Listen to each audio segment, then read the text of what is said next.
எப்பேர்ப்பட்ட தீராத நோயா இருந்தாலுமே, இந்த ஜீவ சமாதிக்கு போய் வேண்டிக்கிட்டா குணமாகும்னு சொல்றாங்க. பெரிய பெரிய ஹாஸ்பிட்டலுக்கெல்லாம் போயிட்டு நெறைய ட்ரீட்மெண்ட் பண்ணியும் சரியாகாத நோய்கள் எல்லாம் இங்க வந்து சரியாயிருக்கு. இவ்ளோ பவர்ஃபுல்லான ஒரு ஜீவ சமாதி சென்னையில இருக்குது நெறைய பேருக்கு தெரியாது.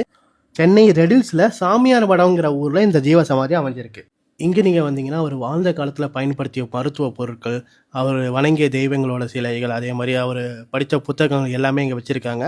என்ன ஒரு வருத்தமான விஷயம்னா, இந்த இடம் எல்லாமே சரியான பராமரிப்பு இல்லாம இது எல்லாமே அழிஞ்சிட்டு வருது. குறிப்பா சொல்லணும்னா, அந்த பீரோ கூட இல்லாதனால இங்க அவரு படிச்ச புத்தகங்களுக்கு எல்லாமே செல்லரிச்சு போயிருக்கு. இப்ப இந்த வீடியோல பார்த்தீங்கன்னா, அவரு வாழ்ந்த காலத்துல இந்த வீடு எப்படி இருந்துச்சு, அதே மாரி இப்ப அந்த வீட்டோட நிலைமை எப்படி இருக்குன்னு சொல்லிட்டு நீங்க பார்த்து தெரிஞ்சுக்க முடியும். அவர் வாழும்போது எதையுமே எதிர்பார்க்காம நெறைய பேருக்கு மருத்துவ உதவிகள் செஞ்சு நெறைய பேரோட உயிர வந்து காப்பாத்தியிருக்காரு. மருத்துவ சிகிச்சையால பயனடைஞ்சோர்ன்னு பார்த்தீங்கன்னா, ஒரு ஆயிரக்கணக்கானோர் நம்ம சென்னையில இருப்பாங்க. அதுல யாராவது ஒருத்தர் இதெல்லாம் முன்வந்து எடுத்து இத கொஞ்சம் பராமரிப்பெல்லாம் பண்ணா கொஞ்சம் நல்லாயிருக்கும். இந்த வீடியோவ முடிஞ்ச அளவு நெறைய